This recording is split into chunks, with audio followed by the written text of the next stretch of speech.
A walk down the streets of Mombasa shows a disparity in the naming and maintenance of street names. Some of the signage has been neglected to the point of rusting, while some names have long faded.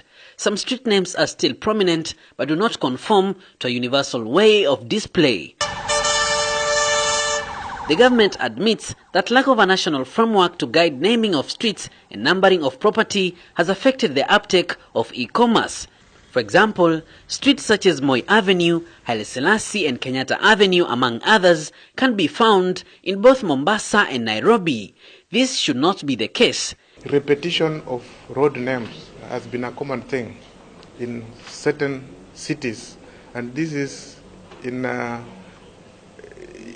does not comply with recognized standards. You recall that when you are maybe you have property on such roads, the search engines will really confuse users. The Communications Authority of Kenya has formed a secretariat to streamline the sector and has already presented a draft policy to counties for review. Naming and numbering guidelines have not been developed anywhere else in the country, except to a limited extent in Nairobi. The draft seeks to make far-reaching changes in the way streets are named.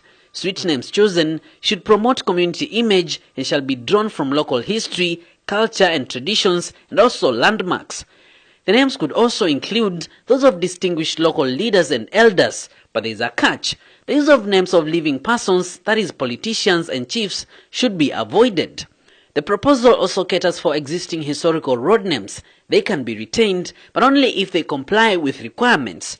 Street names should be easy to pronounce and should not be offensive. There are certain names that perhaps due to customary requirements and demands should never be used in certain places. Under the draft proposals, street names with similar pronunciations but different spelling should be avoided within a county. For example, names such as Mohammed and Muhammad. Counties will be responsible for naming streets in both urban and rural areas under the county address unit. The unit will vet proposals of names and then forward them to the county assembly for approval. After this is done, street names and property addresses shall be georeferenced to allow navigation. Peter Mongangi, NTV, Mombasa.